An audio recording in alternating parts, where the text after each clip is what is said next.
There are people, maybe you're one of them, who have gone through life with a strange feeling they can't quite put into words, the sense of not really belonging in this world. This isn't just a passing mood or some psychological glitch. It's a quiet, persistent whisper that's followed them since childhood and doesn't fade away with success, love, or traditional spirituality. These are people who, even while living what looks like a normal, functioning life, feel deep down that something is seriously off.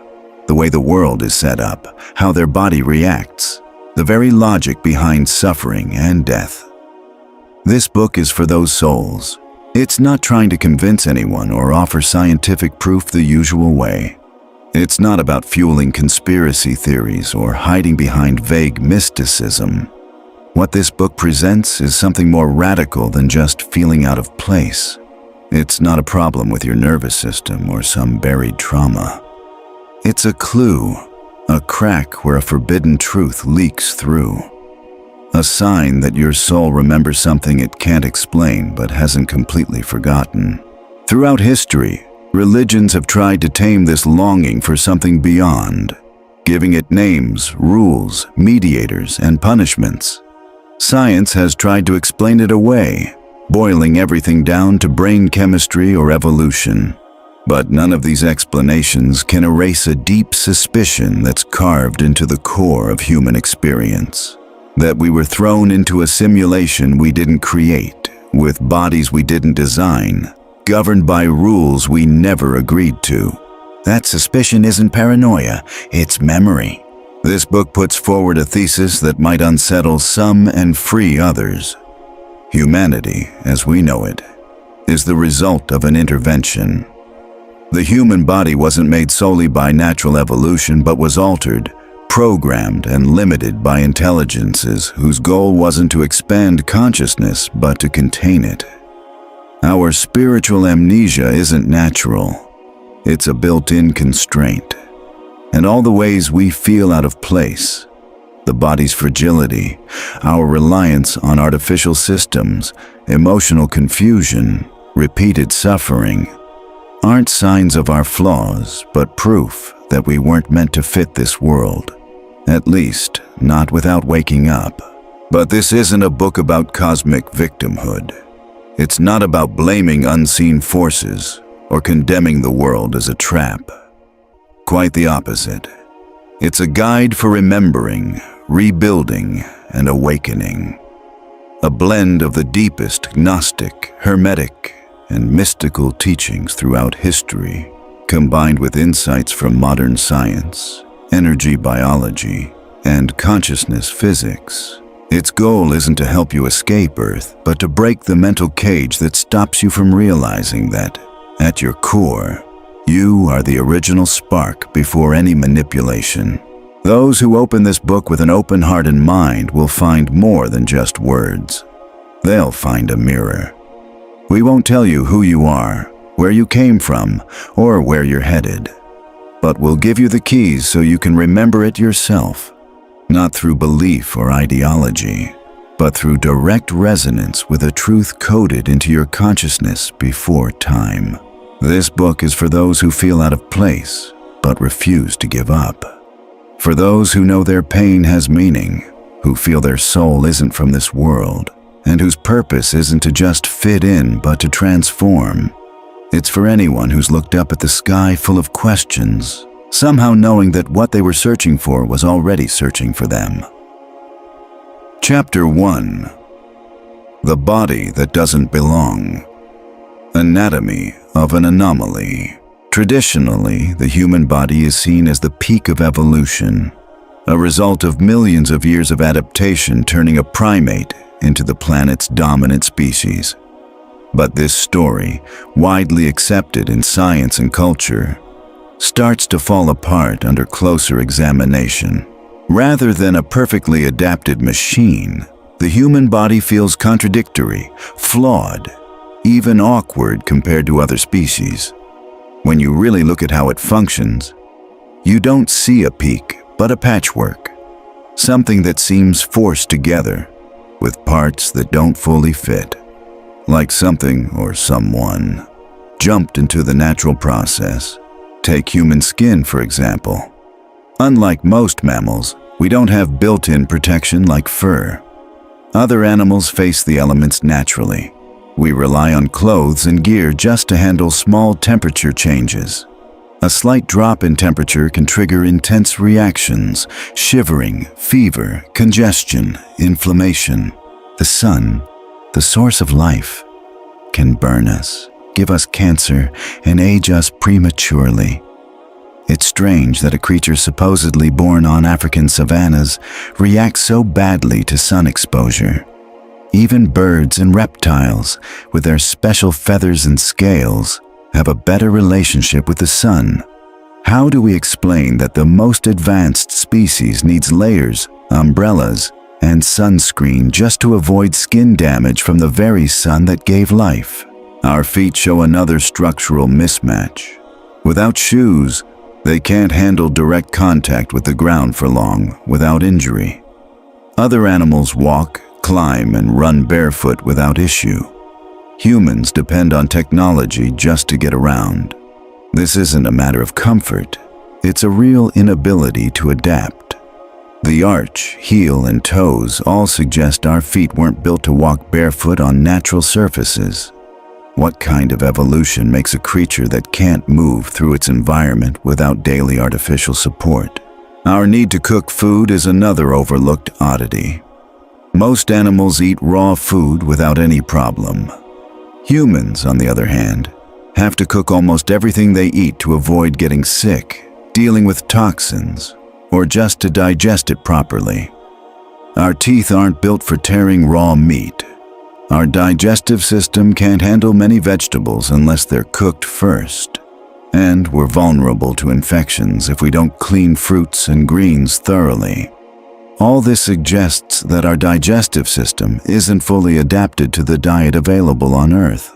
In fact, comparative studies, like those by Harvard biological anthropologist Richard Wrangham, argue that cooking wasn't just a cultural breakthrough, but a physiological necessity. Without it, Homo sapiens wouldn't have made it. A species that depends on fire to digest its food is, by definition, not perfectly adapted. Also, our upright two-legged posture, far from being some perfect evolutionary achievement, has caused a long list of health issues that are unique to humans: herniated discs, scoliosis, chronic lower back pain, premature joint wear, and really difficult childbirth. No other animal faces a birth process as risky as ours. The mismatch between a newborn skull and the mother's pelvic canal is unmatched in the animal kingdom. How do we explain an evolutionary process that puts infant survival on such a razor's edge? Some paleontologists call this the obstetric dilemma, as if nature had to choose between bigger brains and safer births. But that sounds like a forced explanation. Everything points to the human skull evolving way too fast compared to the female pelvis, creating a disconnect that's hard to explain if this was all natural. At this point, it's worth mentioning some ideas considered outside the mainstream, but that fit these oddities better.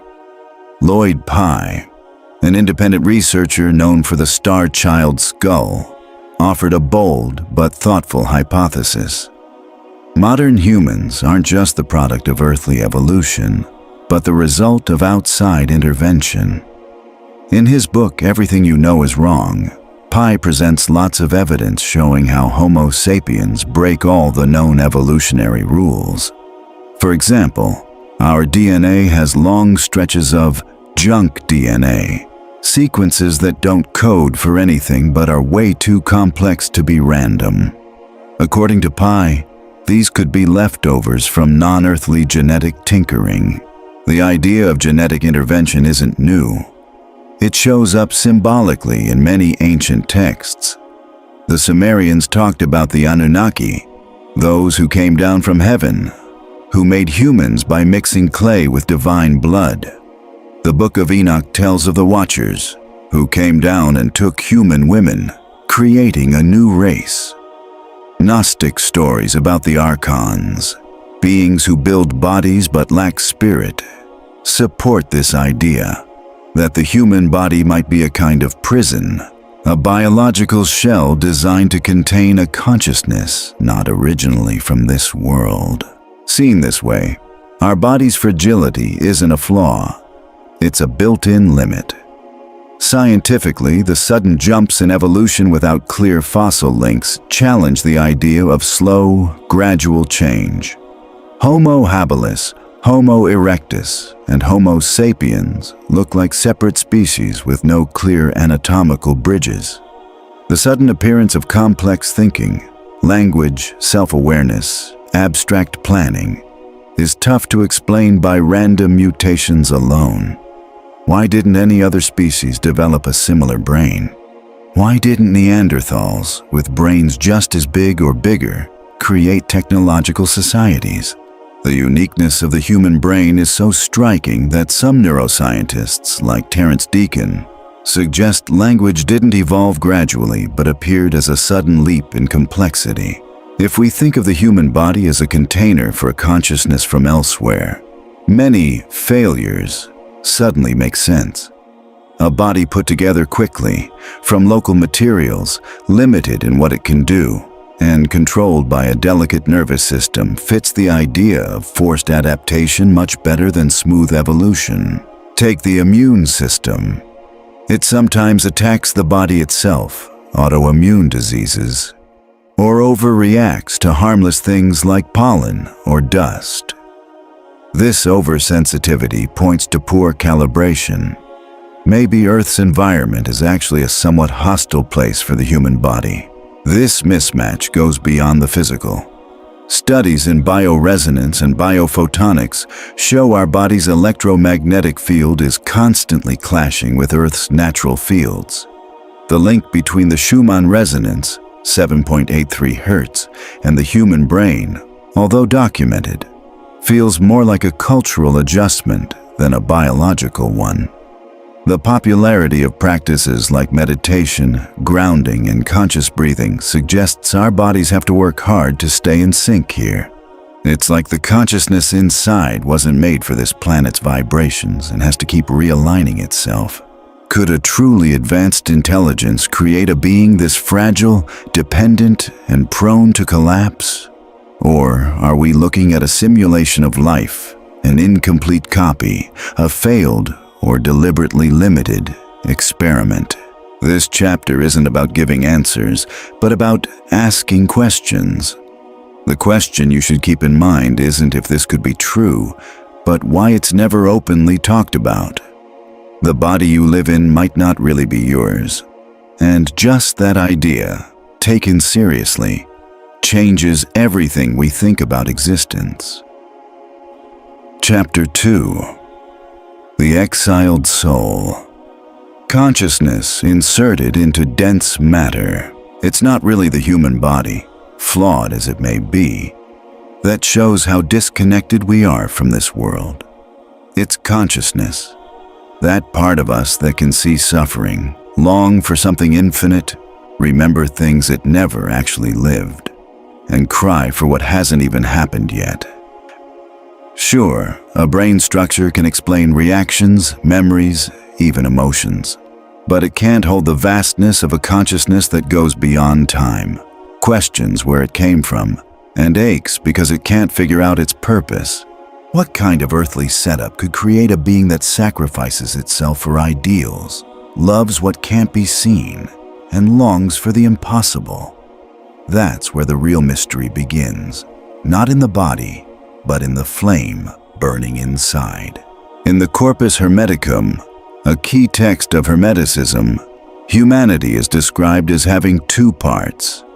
Hermes Trismegistus says humans were given a piece of nous, the divine mind, trapped inside a lower form. According to this story, the original human wasn't physical, but pure intellect that fell in love with the material world and chose to join with flesh. That union caused imbalance. The bright soul got stuck in a heavy body, bound by time, space, and decay. This fall isn't punishment, but an existential accident, an eternal spark trapped in becoming. The Audiobook, a channeled work of unknown origin, supports this view with a detailed cosmology. It says human consciousness is a fragment of the thought adjuster, a pure part of God intentionally placed in evolving creatures. Earth isn't the natural home for that consciousness. It's just one of many experimental worlds where the divine mixes with the animal. According to this, humans aren't native. They're hosts to a higher intelligence that temporarily forgets its origin when it enters the body. The soul doesn't come from Earth. It descends. And the body isn't a temple, but a capsule for forced learning. This idea, in different words, also shows up in modern channelings from extra-dimensional beings like Ra, the Law of One, or Bashar. These sources agree. The human soul was made to forget where it came from. The earthly world is designed as a school, or a prison, depending on your level of awareness. And that feeling of not belonging isn't a disorder, but the first sign of waking up, that deep sadness with no clear cause, the emptiness that success, family, religion, or pleasure can't fill. These are signs of a soul remembering without realizing it's remembering. There's no sadness sharper than feeling ripped from your light for no reason.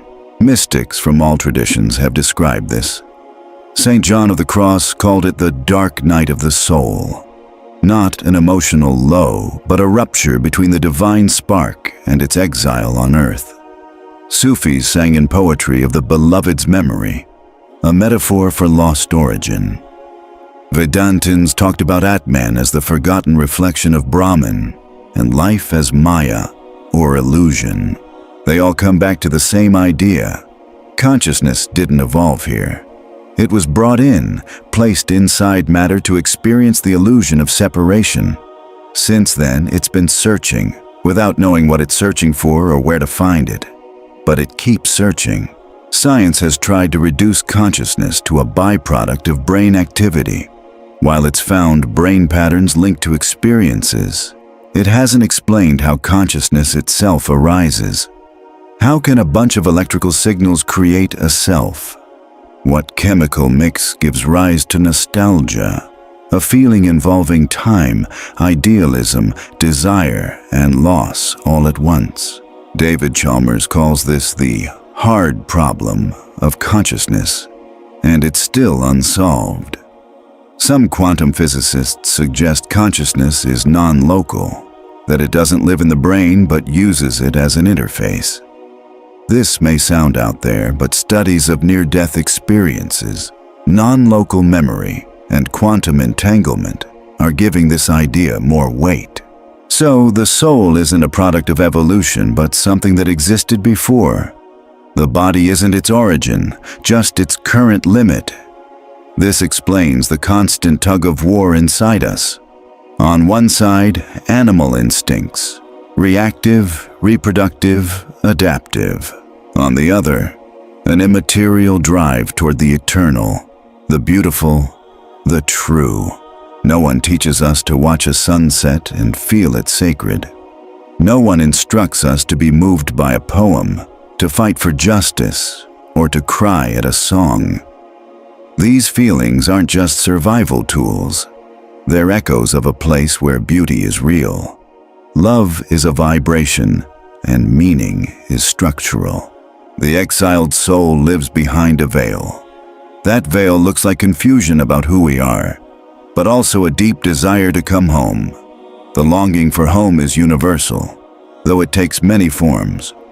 Religion, art, science, exploration.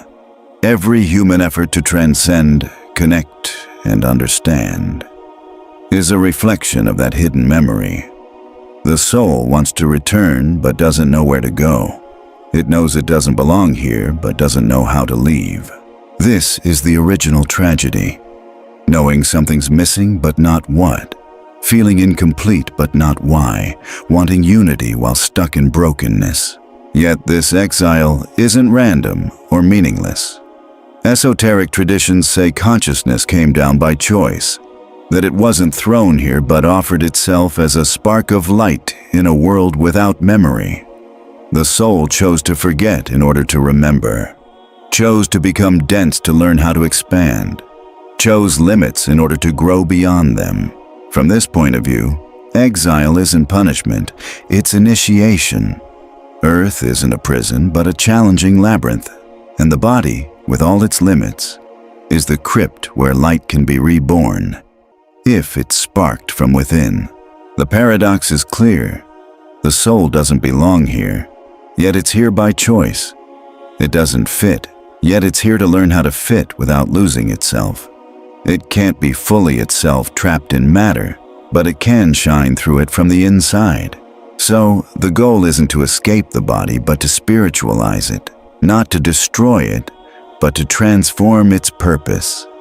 The soul isn't here to just adapt, it's here to rework.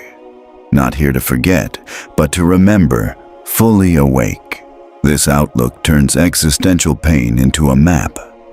If the soul feels out of place, it's because it's right, and because it carries the coordinates of where it really belongs. The pain of disconnection isn't sickness, but inner strength resisting forgetfulness. The constant urge to return isn't running away. It's a spiritual compass. The exiled soul isn't lost. It's remembering, slowly, sometimes painfully, but remembering all the same. Understanding this is the first step toward making your whole life a conscious act of return.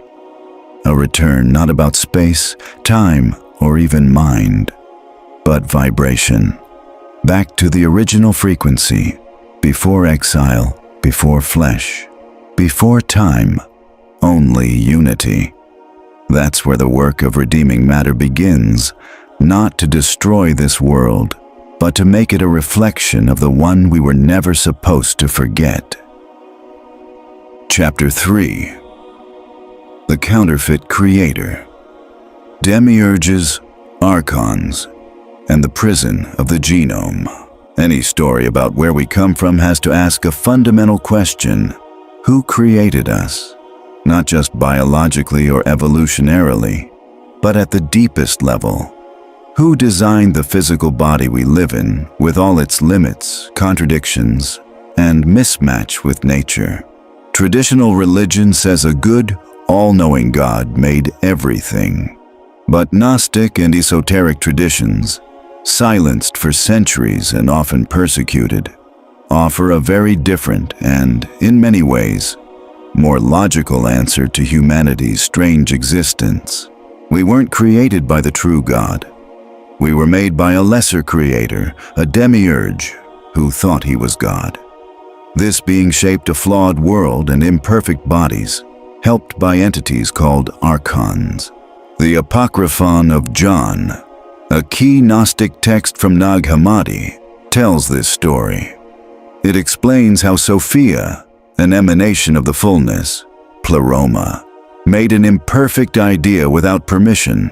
This idea became Yaldabaoth, the demiurge, an arrogant being who, not knowing its true source, declared, "I am God, and there is none other besides me." This creature, unaware of the true source, created the material world as a twisted copy of the spiritual realm. With help from archons, its own emanations, it built human bodies to trap the divine spark it didn't understand. The human soul, placed in flesh made by beings cut off from the light, got caught in a cosmic cycle of forgetfulness and illusion. This demiurge isn't the Father God Jesus spoke of privately to his closest followers, as revealed in the Gospel of Judas, but a false copy, a faker who rules with authority but no wisdom, with power but no love.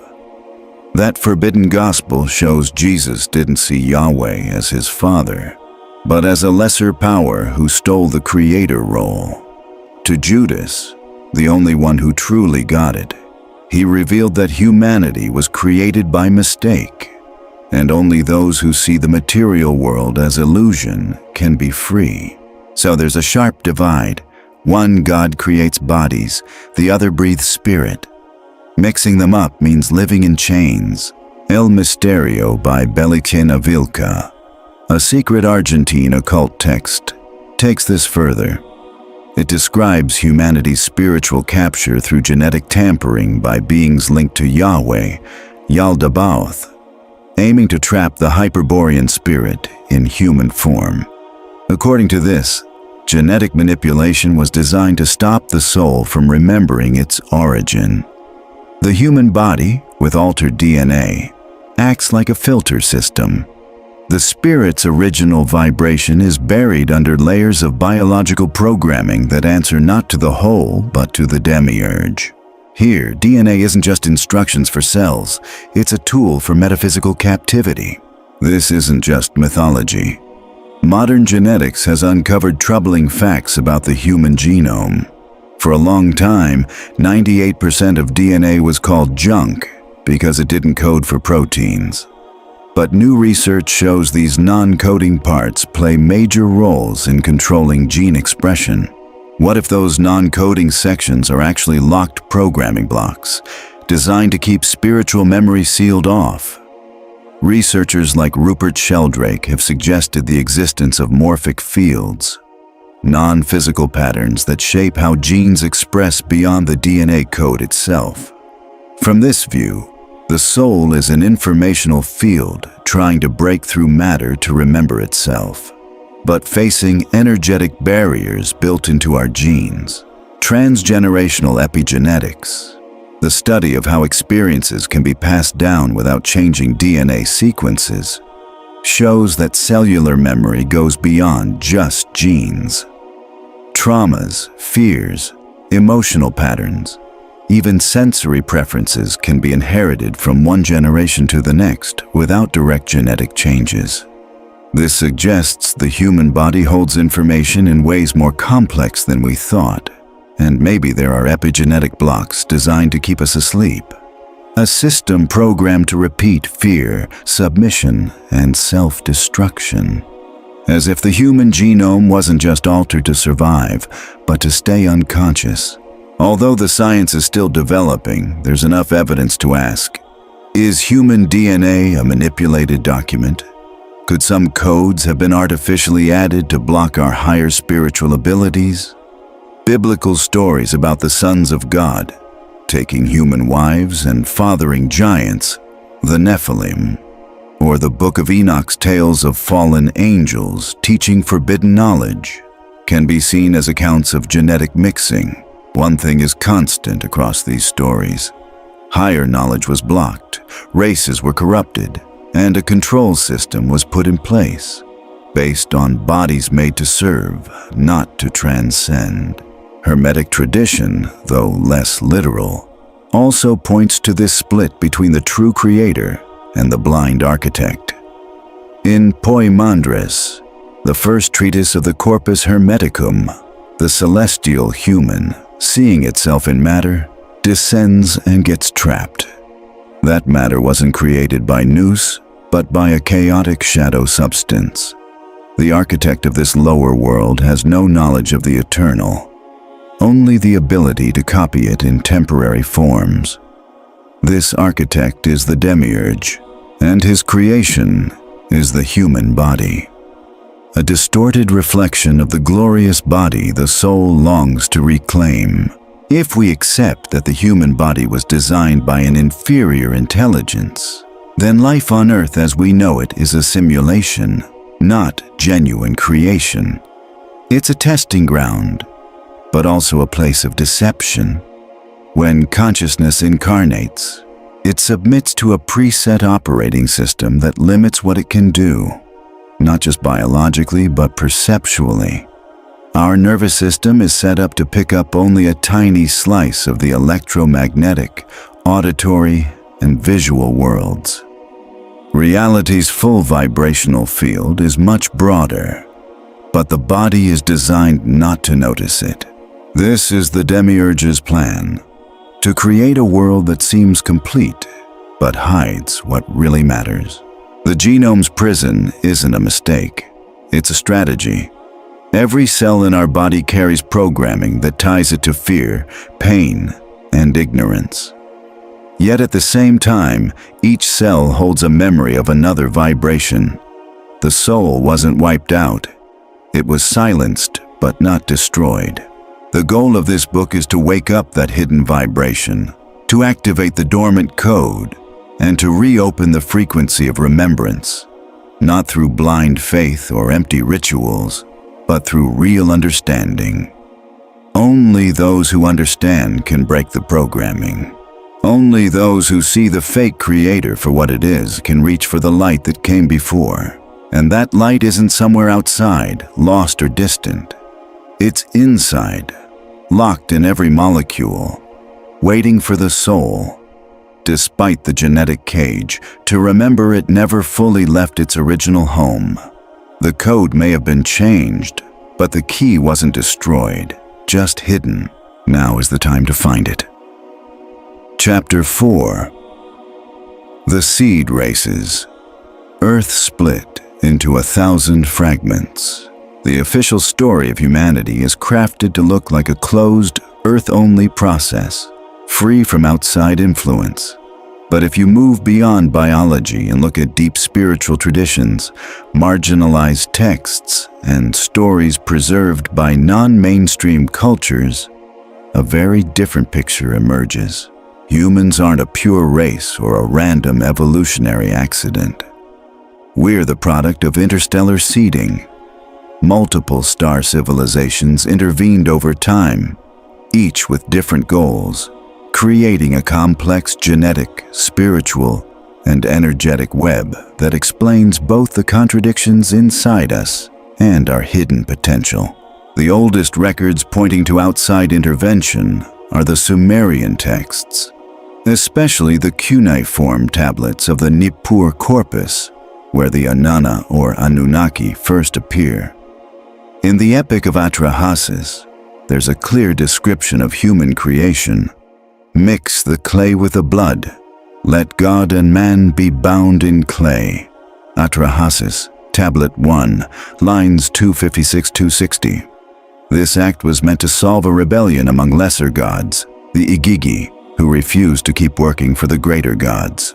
So the Anunnaki created humans as substitute laborers, using Earth's clay and the blood of a sacrificed deity named Geshtu-E. This story suggests not only genetic manipulation but a functional, rather than spiritual creation. Humans were made to serve, not to rise.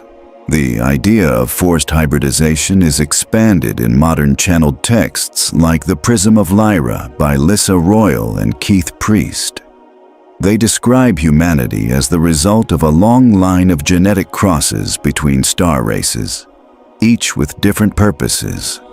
In their words, Homo sapiens was the result of a long chain of genetic experimentation. In its lineage flows the blood of Lyra, Vega, Sirius, Orion, the Pleiades, and lesser-known races from the Arcturian system. Royal and Priest, The Prism of Lyra. Chapter 3.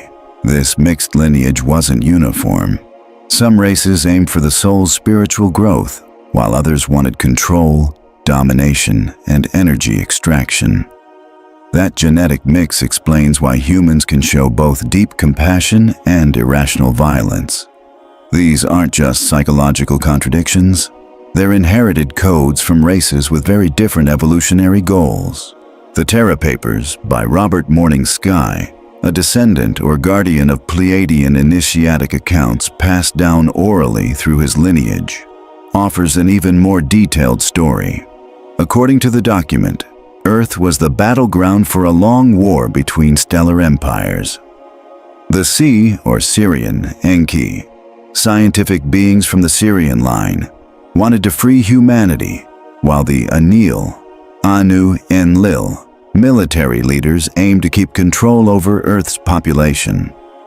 Morning Sky writes, "The human race was manufactured by the lords of the sky, a species designed to serve, modified to forget, and scattered across the earth like cattle." Robert Morning Sky, The Terra Papers. Section 1. The Origin of Humans. Though ignored by mainstream science, These texts surprisingly match up with fragments preserved by cultures that had no contact with each other.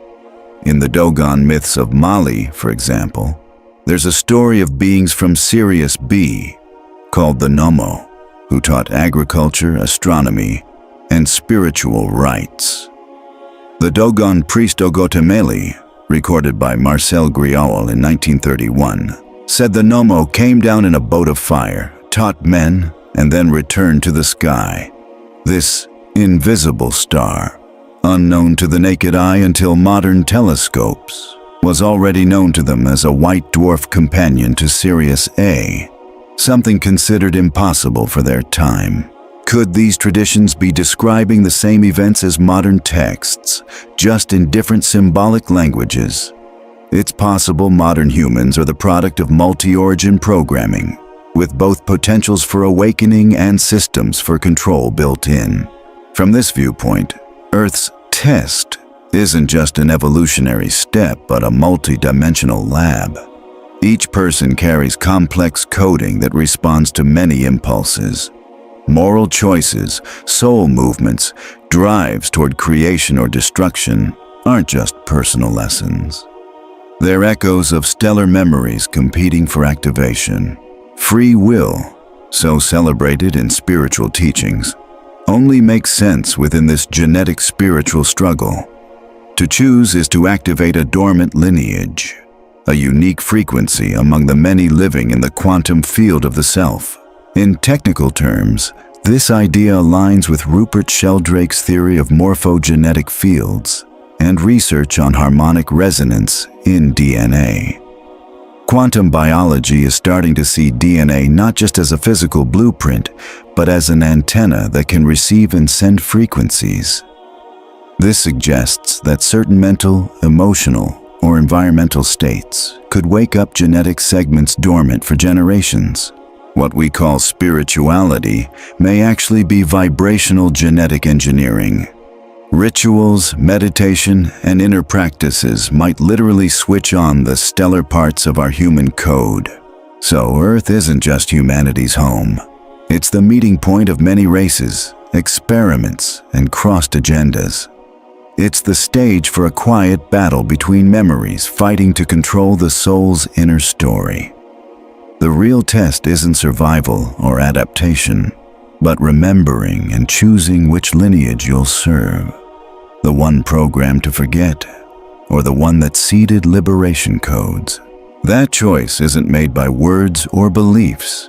It's made at the deepest level of your personal energy field, where each thought and act of courage or fear opens one channel or the other. To be human, in this sense, is to be the crossroads of thousands of years of stellar intervention. You're the battleground and the exit door all at once. When you recognize your fragmentation and start to bring it together, you stop being a programmed object and become the start of a new species. Humanity isn't the end of evolution, it's the beginning of a cosmic integration. And this integration, blocked for millennia by genetic programming, vibrational engineering, and historical control, can only be sparked from within. Not by blind faith, but by clear knowledge. Because what's divided must first be understood before it can be healed. In that understanding, we discover not where we came from, but what we can still become. Chapter 5. Earth as Experimental Cage, Spiritual Quarantine and Fragmented Memory.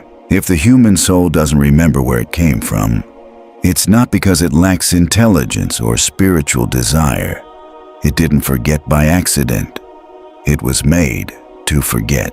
The veil blocking memory of origin isn't a weakness, but an engineered barrier, maintained by forces that turned Earth into a system of spiritual quarantine.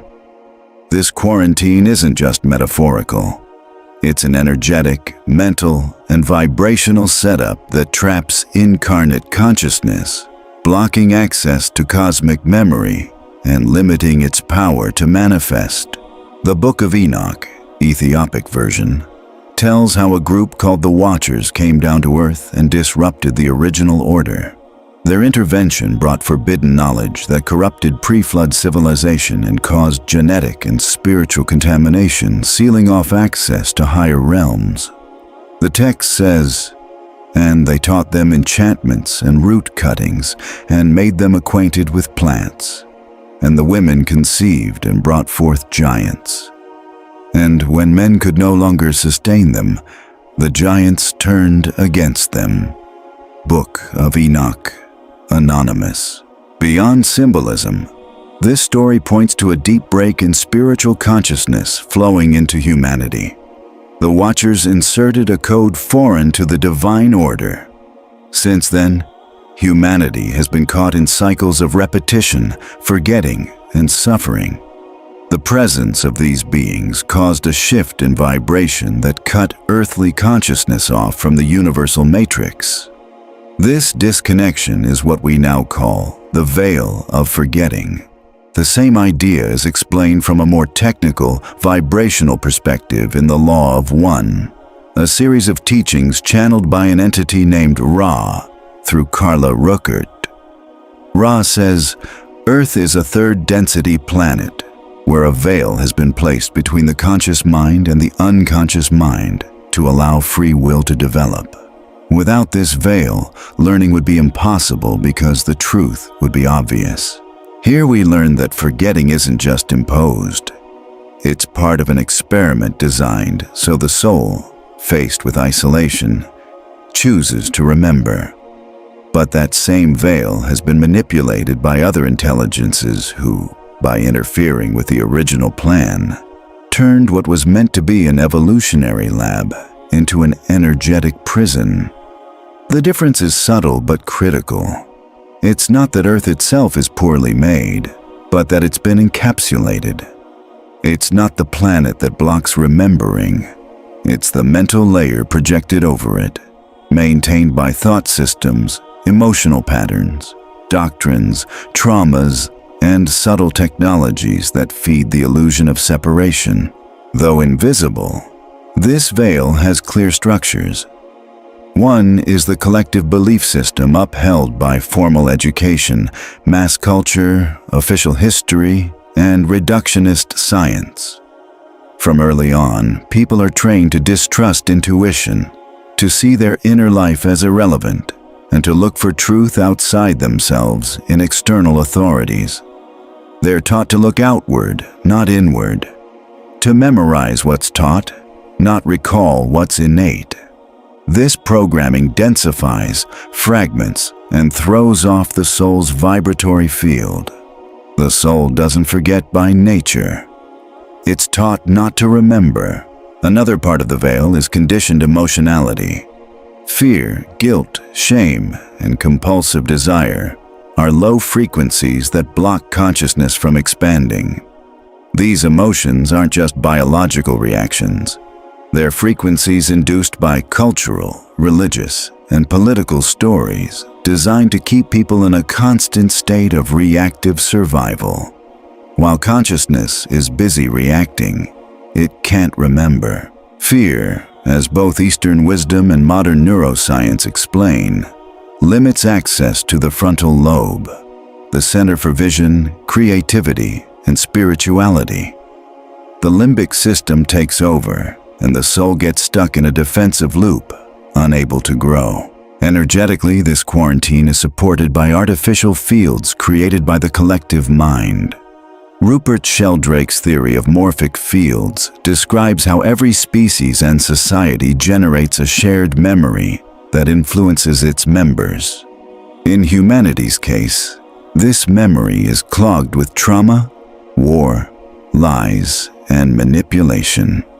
Earth's vibrational network is saturated with information that keeps us disconnected.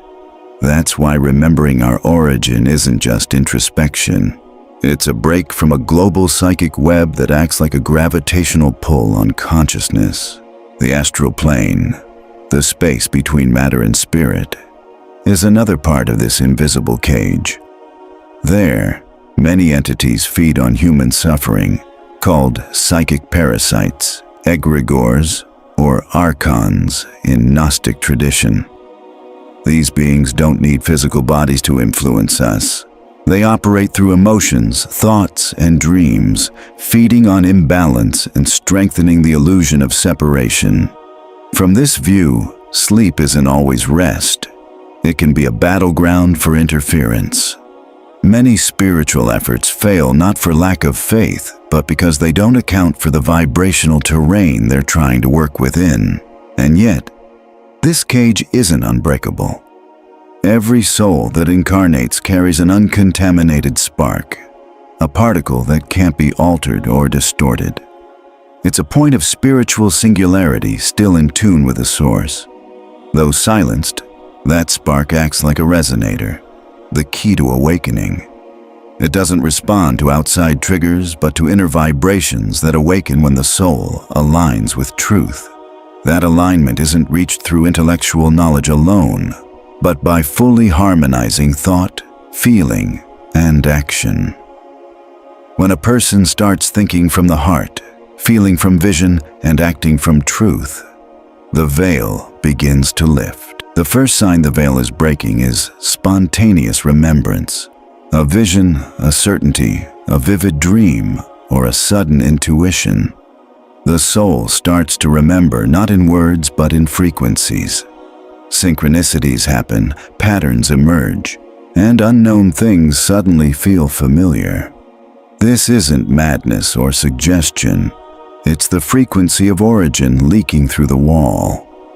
As consciousness stabilizes in this new vibration, the entire control system loses power. Earth, then, is more than just a planet.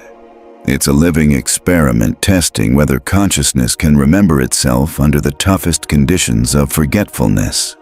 Every soul here is a seed of another reality, and its mission isn't to adapt to this prison, but to find the way out from within. Because the door isn't locked from the outside, it's locked from the mind. Only the one who opens it from inside can leave, not by running away, but by transforming. Not by destroying, but by illuminating. Once remembrance happens, sleeping again isn't possible. In that moment, the cage stops being a prison. It becomes the stage for awakening. Chapter 6.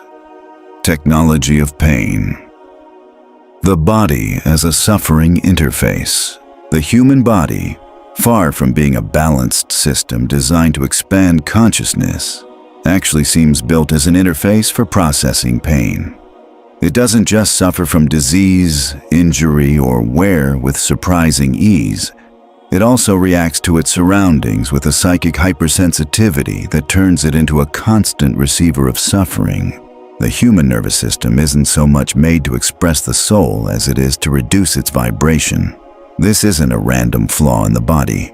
It's a device for spiritual suppression working with precise calculation. From a traditional physiological perspective, pain serves a clear purpose, warning the body of danger and triggering protective reactions. But in humans, pain has gone far beyond its biological role. It has become a constant state, physical, emotional, existential pain. Pain that builds up, gets passed on, even anticipated. Pain as identity. Pain as normal. This ongoing suffering isn't because we're just extra sensitive. It's because our body's design allows and reproduces it. The human body doesn't only take in pain, it stores it, recycles it, and makes it habitual. Modern neurobiology confirms this. Studies of the limbic system, especially the amygdala and hippocampus, show traumatic experiences get encoded more strongly and last longer than positive ones. The brain isn't wired to remember joy, but danger. This isn't a mistake. It shapes how we see the world, favoring survival over growth, repetition over openness. Each painful memory strengthens neural pathways that fire even without a current threat. Neuroplasticity, the brain's amazing ability to learn, is also the trap that locks in suffering. The pineal gland, recognized in many esoteric traditions as the seat of the soul, is now atrophied in most people. Its calcification, linked to fluoride, heavy metals, and artificial radiation, blocks it from acting as a channel for subtle realities. In the Corpus Hermeticum, Hermes says, "The vision of the heart is purer than that of the eye," referring to the inner center of transcendent sight. Today, that organ of inner vision has been chemically shut down, not by accident, but by design. The pineal connects the soul to other dimensions. Shutting it down cuts that link. The vagus nerve, a key part of the parasympathetic nervous system, is another target. It controls digestion, heart rate, stress, and overall balance. But it's also a direct connection between brain and heart, mind and emotion. Research shows proper vagal stimulation brings deep calm, spiritual openness, and healing. Yet modern life, constant stimuli, chronic anxiety, emotional instability, keeps the vagus nerve in a state of suppression. It's as if the body was designed to run on alert, never reaching its center of rest, reflection, and transcendence. From an energetic angle, the chakras, energy centers described in Hinduism and found in Sufism, Taoism, and Christian mysticism, act like vortices that can be balanced or blocked. Ideally, the body would be a clear channel for energy moving up and down. Instead, emotional, cultural, sexual, and mental blockages get in the way. The root chakra, survival center, is overactive, the heart closed off by wounds, and the third eye clouded by mental conditioning. The chakra system ends up a network of stuck points holding an internal vibration of conflict. The result is a distorted energy structure that can't support expanded consciousness. So, the body isn't a sealed temple freely inhabited by the soul, as some Eastern teachings say. It's more like a cell loaded with hyperactive pain sensors and energy blocks. This flip in the original design has big consequences. Classical Taoism says, the body is the bridge between heaven and earth. But that bridge has been sabotaged, its resonance twisted so consciousness can't cross. It just spins trapped in pain. The soul hasn't lost its power, but its vehicle has been undermined. This manipulation shows up in biofeedback studies too.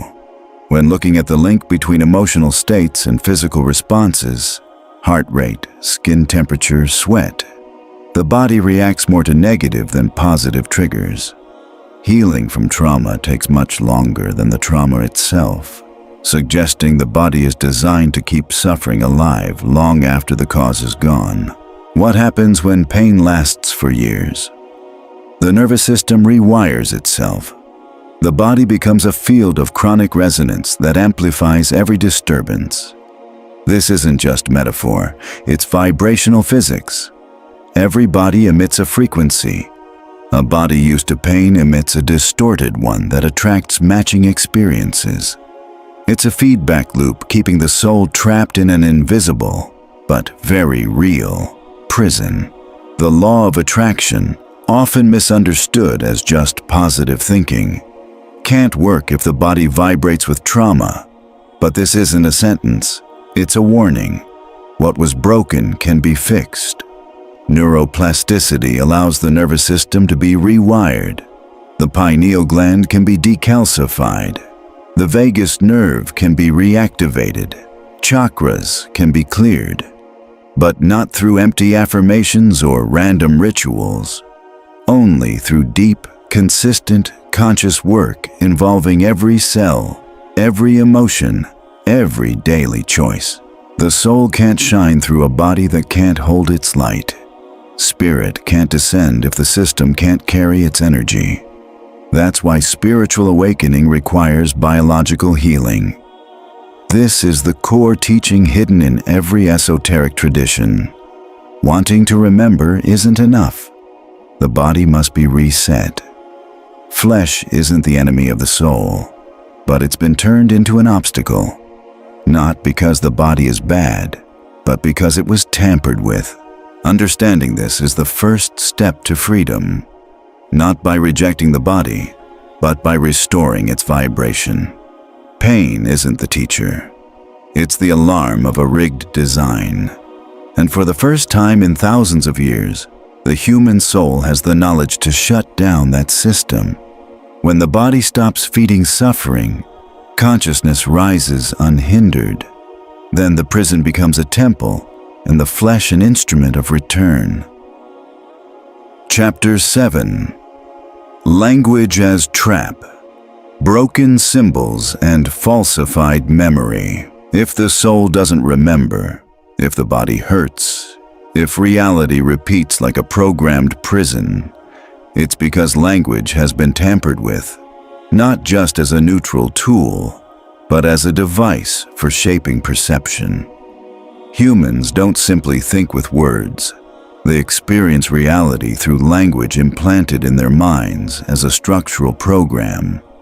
Every verb, noun, and grammar rule acts like a line of vibrational code, guiding how the soul interprets the world, itself, and the divine. But that code has been fractured. Language, originally a technology of creation, was turned into a semantic cage. A cage that teaches the soul to obey, to fear, to divide, and to forget. Genesis symbolically points to one key event of this break: the fall of Babel.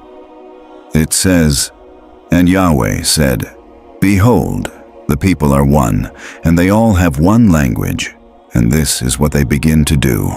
And now nothing will be restrained from them, which they have imagined to do. Come, let us go down and confuse their language, that they may not understand one another's speech." Genesis 11:6-7.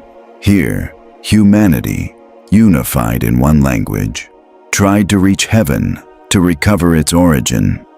That unity was stopped by language confusion. The key isn't linguistic diversity itself, but that breaking language was used to block the expansion of collective consciousness. It wasn't punishment, it was sabotage. What was once a clear channel between soul and creation became a swarm of broken symbols. The Talmud highlights the power of letters as bearers of creation. In Berakot it says, "The letters were created before the world, and with them everything that exists was formed." Babylonian Talmud. This idea that letters aren't just signs but vibrational forces also appears in Kabbalah, where each Hebrew letter is an archetypal energy. The Sefer Yetzirah, one of the oldest Kabbalistic texts, states that through 32 paths of wisdom, the 10 Sephirot and 22 fundamental letters, the universe was created. Language wasn't designed just to describe the world, but to form it through consciousness. But when unity was lost, broken into semantic systems no longer resonating with essence, language began to name without creating, classify without connecting, and divide without understanding. Words stopped being bridges and became walls. Modern language carries fear in its very structure. Most contemporary languages, especially those rooted in Latin and Anglo-Saxon, are full of verb forms that assert separation, lack, and linear time. We speak in past and future tense as if the present is an exception. We talk about humans as subjects outside the world, who own things, fight to survive, and deserve reward or punishment. The I is separated from the other, the body from the soul, the world from the self. This split isn't accidental. It's functional. Grammar was built to uphold the illusion of isolated individuality. So every time the soul speaks, it declares itself separate. Every "I am afraid" deepens that identity in fear. "I am sick" fixes a condition as permanent. Using "I must," "I have to," "I need" activates the vibration of lack. Even in neutral phrases, language copies control patterns. Impersonal structures and common words like difficult, struggle, sacrifice, and guilt create a heavy vibrational field. Words create, and here they create confinement. Deep linguistics, developed by thinkers like Noam Chomsky, suggests humans have a universal grammar, but that grammar, far from neutral, might be structured to limit us. Like the soul arrives with an open channel, but the language software is corrupted. The word I should express divine humility. Instead, in most modern speech, it fuels separation, anxiety, and judgment. It's a deactivated verb, a fallen word. Yet language can be restored and purified, not by adopting a new external tongue, but by reprogramming the inner verb. This means speaking from the vibrational truth of being, which requires consciously breaking automatic speech patterns. Asking before speaking. Does this word build fear or expansion? Does naming this bring me closer or push me away? What reality am I activating with what I say? Ancient traditions understood this. They guarded the sacred name. In Jewish mysticism, the Tetragrammaton, YHWH, wasn't spoken without vibrational preparation. In Egypt, the Ren, the secret name of each soul, was considered more important than the body.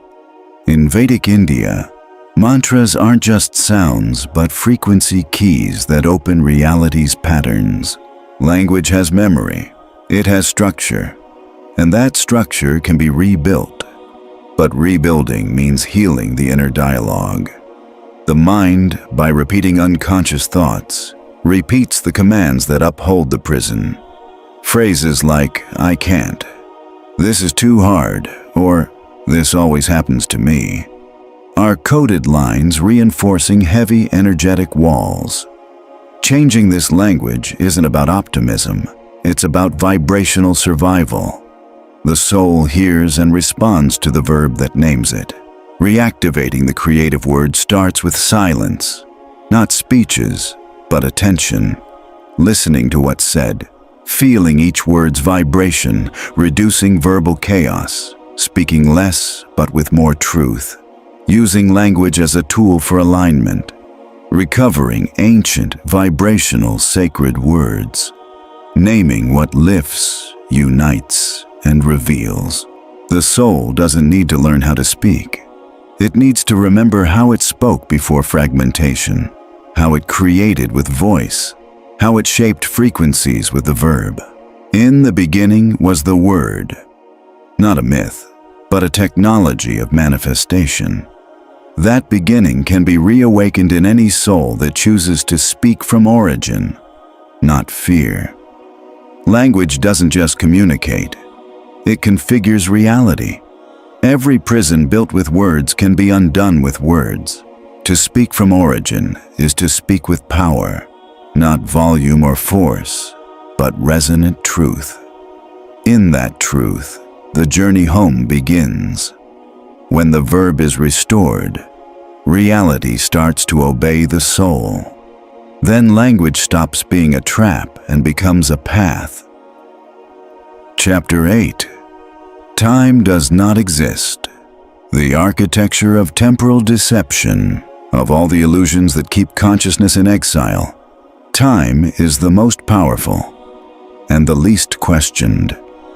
We accept it as natural, inevitable, and universal. But in reality, it's an imposed framework, a structure of deception that keeps the soul fragmented, off-center, and cut off from its creative power. The way we think of time, irreversible past, fleeting present, uncertain future, isn't a universal law, but a story implanted in embodied consciousness. It's designed to reinforce the feeling of separation, linear progress, and permanent loss. The deepest spiritual teachings have always said the eternal present is the only true reality.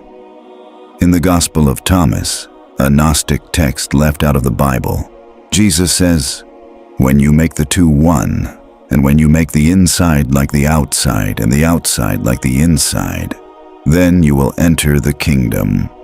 Here, the kingdom, meaning the state of unity, is reached not by moving through time, but by reintegrating perception. Time is the distortion that breaks that unity apart. There is no past to return to, no future to reach. Both are projections of a mind trained not to live in the now. Without the now, consciousness loses its center. The Buddha taught that clinging to what was or what might be creates suffering. In the Satipatthana Sutta, he instructs monks to observe the rise and fall of all phenomena in the body, sensations, and mind, with full attention and detachment, right here and now. The here and now isn't just a slogan, it's a practical instruction. Only in the absolute present do the illusions holding up the false self dissolve. Yet this kind of presence is nearly impossible for modern minds, shaped to live inside a strict time system. Kids are taught to focus on the future, what they will become, what they must achieve, what they should fear. They're taught to value the past, what happened, what failed, what hurt. And the present is just a fleeting moment, never a state of fullness. Quantum physics is beginning to break down this view.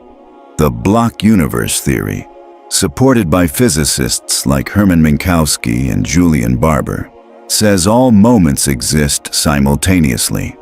There's no real flow of time. What we call past and future are just fixed points within a spatial structure of events. Barber says, change is real, but time is not. What we experience as time passing is an illusion created by how consciousness moves through different configurations of the universe. If that's true, linear time isn't a property of the universe. It's a conditioned perception. The soul doesn't age. It just shifts states. What we call evolution is really moving through different experiences that already exist. But this freedom to move among states has been blocked by a mental program that locks us onto a false, straight timeline. Linear time is a technology implanted in consciousness. It creates expectations, regrets, guilt, and anxiety. A consciousness that believes the past controls it and the future is threatening or desirable is one that can be manipulated. It can be pushed into submission, nostalgia, fear, or procrastination, and above all, it's stopped from creating. True creativity only happens in the absolute now. Everything ever created came from total presence, not from projecting into time. The Upanishads, sacred Vedantic texts, describe the soul's eternity with words that deny linear time. It is unborn, eternal, permanent, and ancient. It is not killed when the body is killed. This isn't a metaphor, but a metaphysical fact. Consciousness doesn't enter or leave time. It simply adopts a temporary view where it thinks of itself as changing, decaying, and moving towards something. That view keeps spiritual exile alive. The soul thinks it's lost something and has to find it, that it's not yet what it should be. But in truth, it already is, always was, and always stands. The biggest obstacle to realizing this truth is mental conditioning. We're trained to tie ourselves to the story of time. I am what happened to me. I'll be happy when I achieve. I'm afraid of what's coming. Each thought builds a conceptual prison and triggers a chemical state in the body that confirms the illusion. Anxiety, tension, sadness. The mind thinks in time, the body reacts chemically, and the soul gets trapped in a movie it believes is real. This pattern can be broken. The first step is to watch thought as the maker of time. Every time the mind projects, pulls back, or anticipates, it's drawing a timeline. Stopping that line means turning your attention fully to the moment, not just as a superficial, live in the present trick, but as a conscious act of breaking the story. Being present means more than paying attention. It means being without a story. It means inhabiting the core where there is no becoming, only being. Temporal deprogramming exercise. Stop everything for 60 seconds. Don't think, project, or judge. Just perceive. Notice what part of you tries to move towards something. An expectation, a memory. Name it. This is time. Let it go. Return to pure perception, touch, breath, sound. Repeat every hour to interrupt the narrative field. This exercise won't instantly enlighten you, but it retrains the mind. It teaches the mind not to build time automatically. In this retraining, the soul starts slipping out of the program. It remembers that eternity isn't a future reward, but a present state. That paradise isn't ahead, but inside, and was never lost. Free consciousness doesn't wait, doesn't postpone, doesn't explain itself through time. It expresses itself from being, and that being, freed from the mind's calendar, begins to see all life as now, and every exile as fiction. Time doesn't exist, but the soul does. And it only remembers who it is when it stops chasing what never was. Chapter 9. The Awakening of Stellar Memory. Activating the sacred recall. The memory of who we were before birth isn't lost. It's asleep, resting at a vibrational level that ordinary consciousness rarely reaches. It's waiting to be awakened, not by gathering facts or intellectual effort, but through an inner alignment that restores the original frequency. Every person carries, embedded in their energy field, a stellar map, a set of codes not inherited biologically but sealed into consciousness before incarnation. This stellar coding holds the untold story of the soul, its origin, purpose, and spiritual lineage. Awakening these codes isn't just remembering where we come from. It's reclaiming an identity that goes beyond the earthly and completely redefines what it means to be human. Pre-Earth consciousness didn't vanish at birth. It was just sealed off. That sealing is necessary to function within a dense reality that can't handle the soul's full light. Remembering while embodied is a threat to the vibrational control systems that rule this plane. So many layers, physical, educational, emotional, linguistic, have been put in place to block recall. But no outside program can erase what's written in the core. It can only hide it. Now, at this evolutionary tipping point, the veil begins to crack. One of the easiest ways to access this sealed memory is conscious breathing. Not as a relaxation trick, but as a vibrational technology. Each deep inhale and slow, focused exhale shifts cardiac coherence, reshapes the body's electromagnetic field, and rewires the brain. Research from the HeartMath Institute shows the heart creates an electromagnetic field 60 times stronger than the brain's. When that field syncs up through breathing, it opens the door to expanded consciousness. As Roland McCready explains, cardiac coherence balances the autonomic nervous system, allowing intuitive, non-linear perceptions, normally beyond everyday awareness, to emerge. The heart isn't just a pump, it's a memory center. When aligned with breath, it sends frequencies that activate dormant patterns in the soul's energetic DNA. This awakening doesn't come as a grand revelation, but as a subtle knowing, a cause-free certainty, an image never taught, a knowledge never learned. Stellar remembrance happens not through logic, but through vibration. Another way to access this memory is through lucid dreaming. In those moments, when the body sleeps and consciousness shifts to finer planes, the soul can partly free itself from the mental filters of earthly thought. But most dreams are controlled by the programmed subconscious, not the soul. That's why training in dream lucidity, through practices like critical awareness, journaling, and repeated intention, is essential. Once lucid, consciousness can ask the key question, who was I before this? Not as a thought, but as a vibrational call. If the frequency is right, the answer comes, not in words, but images, feelings, or energy patterns the soul recognizes. This awakening isn't just for a few. It's happening worldwide in phenomena like starseed children. These individuals from childhood reject earthly systems, feel unexplained homesickness for unknown worlds, carry unlearned wisdom, and naturally sense they don't fully belong here. They're often hypersensitive, highly intuitive, and resist indoctrination. Though psychology often labels these traits as disorders, like attention problems or early depression, they're really signs of a soul that couldn't be fully sealed. Their vibrational field doesn't fit because it wasn't meant to. It's here to shift the surrounding frequency. Ra calls this the wanderer syndrome. In the Law of One, describing these souls as higher density beings incarnating on Earth to help collective evolution.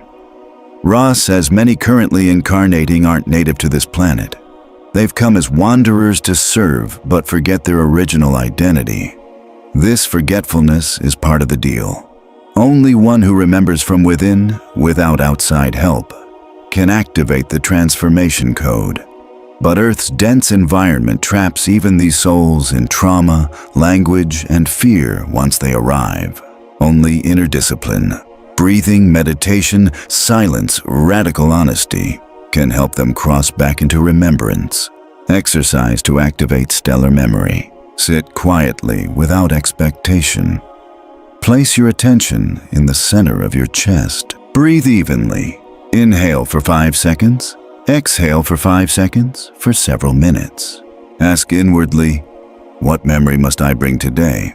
Don't force an answer. Stay open, whatever arises, a word, image, or feeling. Don't judge it. Write it down later without analyzing.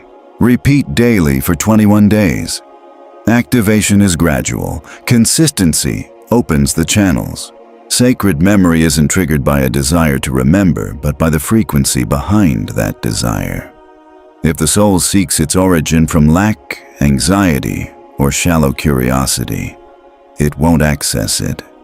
But if it calls from deep commitment, humility, and persistence, the seals break, and what seemed impossible returns. Names, places, knowledge, forgotten promises. We didn't come to start from scratch. We came to reactivate. Every memory that surfaces, no matter how small, lights up a node in a network. That network is indestructible. It may have been silenced, distorted, or asleep, but it can't be erased. It's written in the light that we are, before body, before time, before the world. And once that light starts remembering, it never goes out. Chapter 10. The Spirit That Cannot Be Caged. Beyond DNA, the revolution of consciousness. The human soul, still trapped in a body designed to forget, on a planet wrapped in vibrational control networks, holds onto one thing no lesser power has been able to destroy: its unstoppable drive for freedom. Consciousness, even when damaged, censored, or buried under layers of programming, keeps alive a tiny spark of divinity that refuses to be tamed. That small but absolute spark allows for seemingly impossible things within this earthly framework. Physiological miracles, altered states of perception, spontaneous healing from terminal illness, conscious out-of-body experiences, bilocation, near-death experiences. These aren't random anomalies, they're cracks in the matrix, openings showing that consciousness doesn't belong to the body or genetic code. It comes before all form and transcends every known law. The standard biological view assumes consciousness comes from the central nervous system, that it's a function of the brain. But this idea has been seriously challenged by many studies showing consciousness can operate outside the body. Cardiologist Pim van Lommel, in his work on near-death experiences, Consciousness Beyond Life, documents many cases where patients in clinical death, with no measurable brain activity, reported accurate perceptions of their surroundings, including conversations among medical staff. This challenges the idea that self is just a neural phenomenon and points to non-local consciousness independent of the physical body. This evidence aligns with ancient teachings saying the soul doesn't live in the body. Instead, the body is projected from the soul. In the Corpus Hermeticum, Hermes Trismegistus says, "You are not mortal but immortal. You are not earthborn but heavenborn. You are not generated but engendered." These weren't just poetic phrases but spiritual diagnoses. What we call I, our thoughts, memories, and feelings, is only a temporary interface through which spirit operates. That spirit can't be held by physical form and inevitably breaks free. Sometimes slowly through deep self-discovery, other times suddenly through spiritual crises or awakenings. One of the strongest signs of this freedom is spontaneous healing. Anita Moorjani's case, recounted in Dying to Be Me, tells of her miraculous recovery from terminal lymphoma after a near-death experience. Verified by oncologists and documented clinically during her out-of-body journey, Moorjani realized her illness was a physical manifestation of fear, and by releasing that fear, her body reset itself. The significance isn't just the case, but what it implies. Cells respond directly to consciousness. Our genetic code isn't fate, it's an interface. Epigenetics confirms that emotions, thoughts, and beliefs directly impact gene expression. So the spirit doesn't just resist being trapped. It transforms the cage from the inside out. The body, built as a vehicle of forgetting, can be reprogrammed by consciousness into a vehicle of remembrance. Take the pineal gland, for example, often dismissed by mainstream biology as useless, but actually an electromagnetic antenna that decodes information beyond our normal senses. Neuroendocrinologist Sergio Felipe de Oliveira has shown the pineal contains crystals with piezoelectric properties, letting it act as a bridge between different planes of reality. No wonder so many spiritual traditions, from the Vedas to Sufism, call it the seat of the soul or the gateway of spirit. This revolution of consciousness goes beyond physiology. It shows up in the mind and emotions too. People who've had mystical experiences or altered perceptions often radically change their lives, their worldview, and their ability to love. The old ego dissolves, and a new identity emerges, one not based on past trauma or social conditioning, but on direct connection with being. This change isn't just personal, it's evolutionary. It signals that humanity is beginning to break free from imposed limits, with spirit redesigning biology from within, preparing a new kind of human, one no longer bound to exile. Extreme experiences, surviving trauma, accidents, comas, or profound crises are powerful triggers for this shift. Survivors often return with a totally different sense of life's purpose. Success, status, and security no longer motivate them. Truth, compassion, and expansion do. They haven't gained something new. They've remembered something ancient. This remembrance reshapes not only the mind, but also the body, the environment, and relationships. Once spirit awakens, it radiates a frequency that changes everything, like an inner sun melting the prison codes. This process isn't easy or quick. It means peeling away layers of lies, resistance, and emotional dependencies. But it's inevitable because no system can contain what doesn't belong. Human consciousness, though housed in a manipulated body, on a quarantined planet, within a dense vibrational network, carries a frequency from a source beyond any control. That frequency can't be crushed, distorted, yes, asleep, yes, but never destroyed. Because it isn't of this world, the revolution of consciousness won't be televised or institutionalized. It will be quiet, personal, and radical. It happens when someone, in the middle of their daily routine, starts experiencing moments of pure presence. When they stop reacting out of fear and begin responding from understanding. When they no longer need religion, science, or outside approval to know who they are. That's when the system collapses, not through confrontation, but through irrelevance. Because it loses power over souls that can't be contained anymore. Spirit can't be caged. It can be tested, lost, or irritated, but its essence remains untouched. Every time one of us remembers this truth, a code activates, a network lights up, and a node of stellar consciousness reconnects. The whole plan of exile starts to fall apart from within. We're no longer victims, exiles, or unwanted guests. We carry a flame no false god can put out, and that flame is starting to burn now. Chapter 11. Rebuilding the True Human, the Inner Project of Energetic Sovereignty. What we call the human project today isn't the original design of our existence. It's a deliberate distortion, a product of induced fragmentation of being. Consciousness placed inside incomplete biology, immersed in a fake reality, and programmed to forget. Wasn't sent here to surrender to the prison. It came to remember, to rebuild itself, and from within, to reactivate the codes of the original being. The mission isn't to adapt to exile, but to dismantle it piece by piece until the divine architecture that predates all manipulation becomes visible.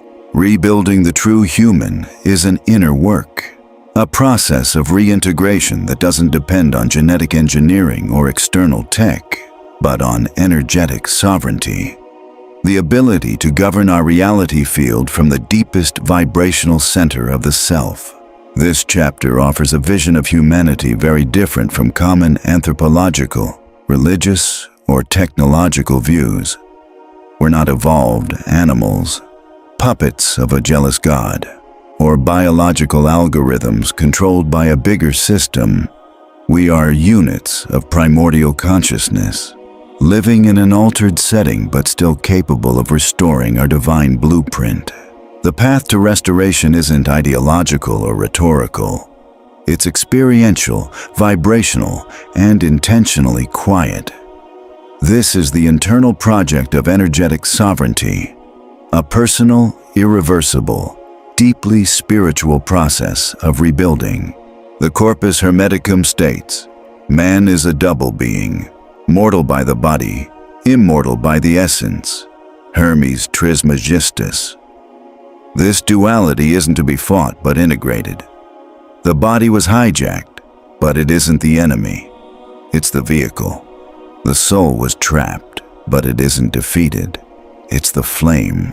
The true human is the alchemical blend of the remembering divine and the obedient material. Reaching this blend requires a total reset, starting in silence. Silence isn't just the absence of noise. It's breaking the verbal programming that keeps the illusion alive. In the Gospel of Thomas, a banned Gnostic text, Jesus says, "When you know what is within you will save you. If you do not have it within you, what you do not have within you will kill you." That within isn't a metaphor. It's coded in the electromagnetic heart. the pineal gland, the solar plexus vortex. In the toroidal field, every human constantly emits. Rebuilding means reconnecting with these centers, clearing them of interference and restoring their role as broadcasters and receivers of reality. This happens not through information, but through frequency. And frequency is chosen by steady intention. That's why intentional silence is necessary. A practice of inner emptying where borrowed words, secondhand thoughts, and inherited emotions pause so the original voice can emerge. The personal frequency, the creative word. One of the most overlooked keys in this process is energetic nutrition. Physical food is just one interface. What we take in through our eyes, ears, attention, and emotions directly shapes the human electromagnetic field. Just like some foods inflame or weaken the body, certain information inflames or weakens consciousness.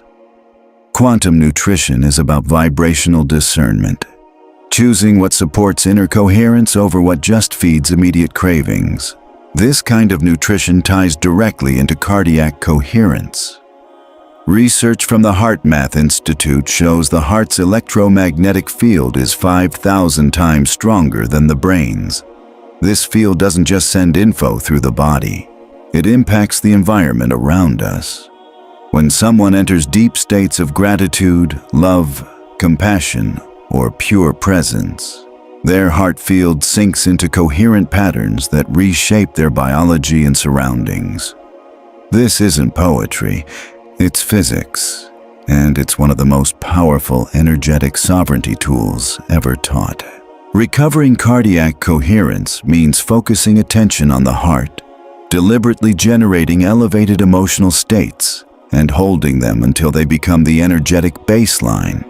Spiritual rebuilding of the true human doesn't require new dogmas, but a gradual letting go of old ones. It's not about adopting new beliefs, but about living new states of being. It's not about finding answers, but about holding questions with greater awareness. This transformation speaks in symbols, but its effects are real. Every thought held in coherence changes brain chemistry. Every emotion held in peace changes cells. Every aligned action changes the collective field.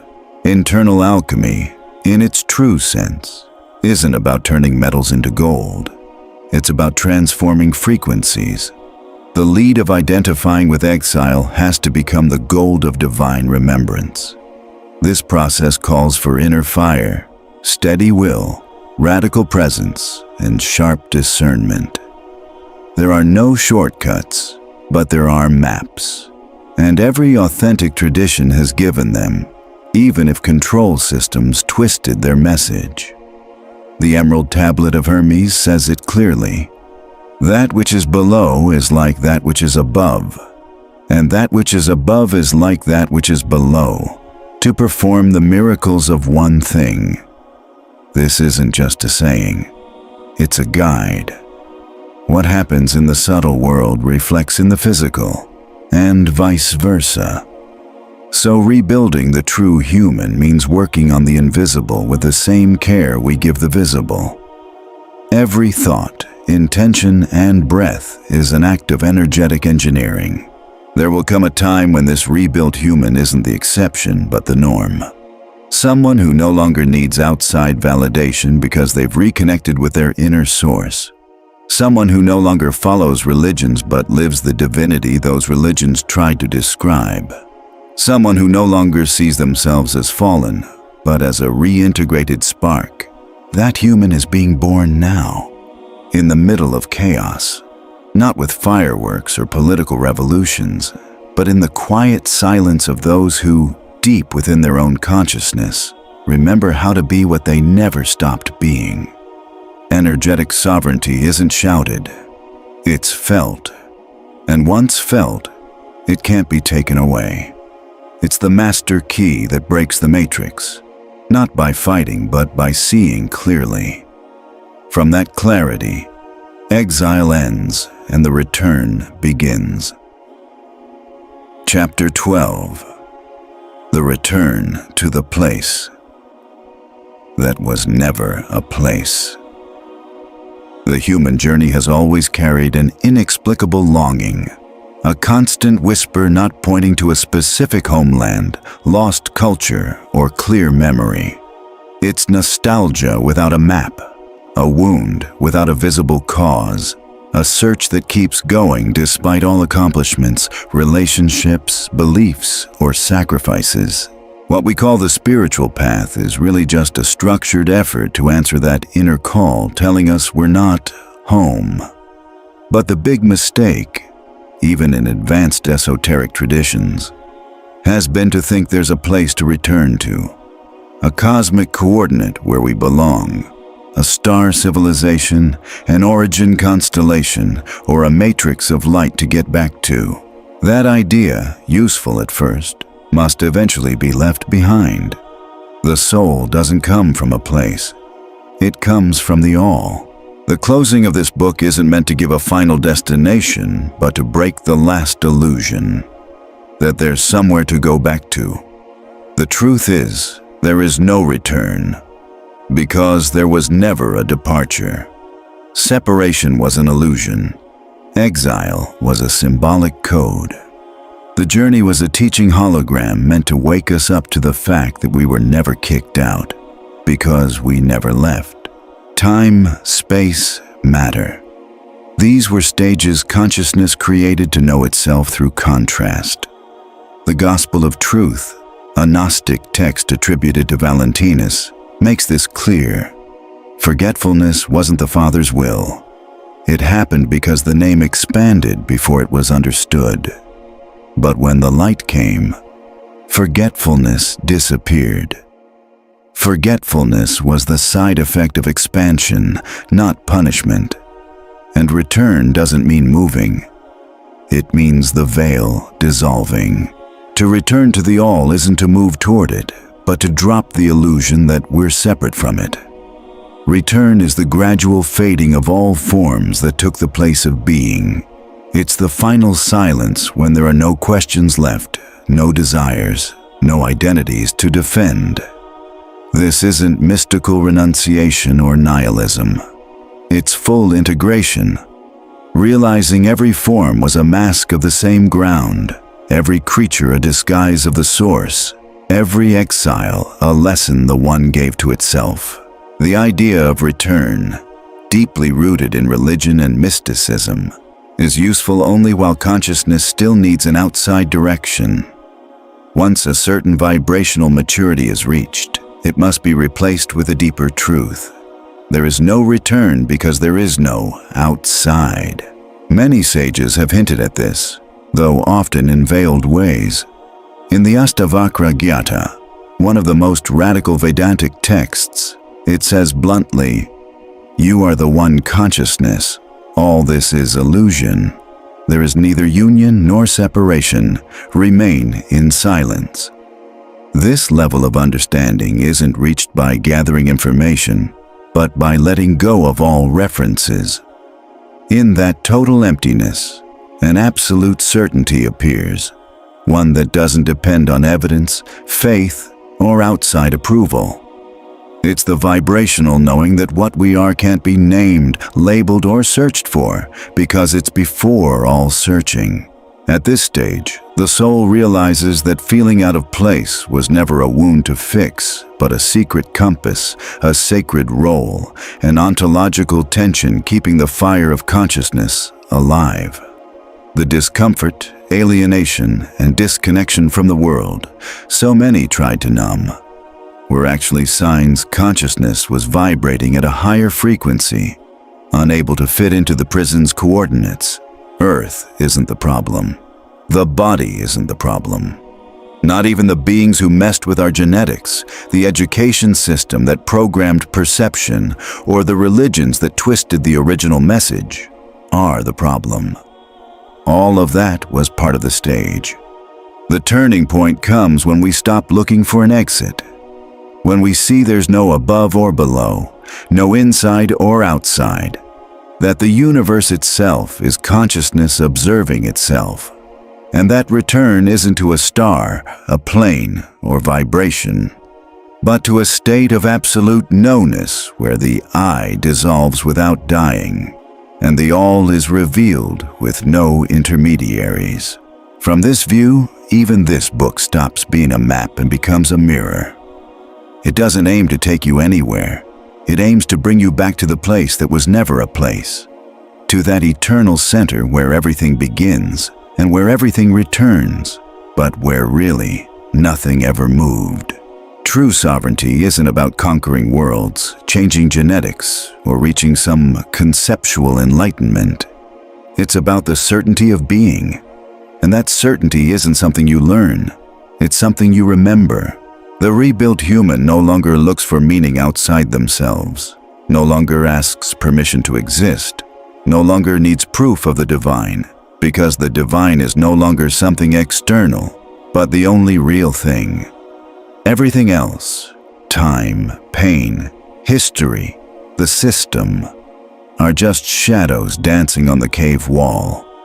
The soul that's come this far no longer identifies with those shadows and doesn't need to fight them. It moves right through them. The return to the place that was never a place ends the illusion of the journey and begins permanence in the eternal. Now everything can be lived without attachment, defense, or the need to win. Because there's nothing to lose, the essential was never in danger, and you, the one reading these words, understanding them easily, observing without getting caught up, are the consciousness that never left, the one who pretended to search so it could find, the origin that spread out into 1,000 forms just to fold back into itself. And now, in this moment, it recognizes itself. Exile is over. The veil has fallen. What you are is finally remembered it always was. Epilogue. The wound that guides the immortal. If you made it this far, it wasn't by accident. Nothing in this book was meant to entertain, please, or convince. Every word, every quote, every insight was a threshold, a resonance awakened in readers who don't need outside proof to remember what they already knew. What we've done here isn't to build something new, but to take apart what enclosed the soul, the fiction of blind belonging, of the body as the only identity, of time as prison, of language as limit, of earth as final home. We warned you at the start. This book wouldn't speak like others. It's not for your conditioned mind, but for the intelligence buried beneath generations of forced forgetting. Now you know. That feeling of not fitting in wasn't an illness or a flaw. It was an echo, a call vibrating through your bones, your marrow, the deepest parts of your spiritual memory. The discomfort you tried to silence was actually a compass. It didn't point to a place on the map, but to a state of consciousness beyond all form. Through these pages, we stripped away the layers that distorted your perception. A body designed for bondage, not freedom. A mind trained to repeat, not remember. A language that divides rather than connects. But we also showed you the way out. Not an escape to the stars, but a return to what was never lost. The place you belong isn't in this universe. It's before the universe. And though your exile's coordinates are written in your cells, your path home is coded in your blood. The real rebellion isn't against any political system, economy, or religion. The true revolution is inside, reclaiming your energetic sovereignty, activating your consciousness as a creative force, dismantling inherited programs, not with violence, but with the calm authority of one who has awakened. This book is just a map. No one else can walk the path for you. There are no saviors, no superior races to free you. There's only the supreme intelligence remembering through you that you made this pact. Not to suffer, but to illuminate from within. So what now? You don't need to search anymore. The soul that knows it doesn't belong here has found its purpose, the purpose that gives meaning to exile. bringing the eternal into the temporary, the sacred into the everyday, the unchanging into the chaos. To turn this plane into an altar, this body into a temple, this density into a vibrational symphony. When the world feels absurd, painful, or alien again, remember, that wound isn't a flaw. It's the sign you're still awake, still remembering. The feeling of not belonging was just the start of the return. But that return was never to a place. It was always to you.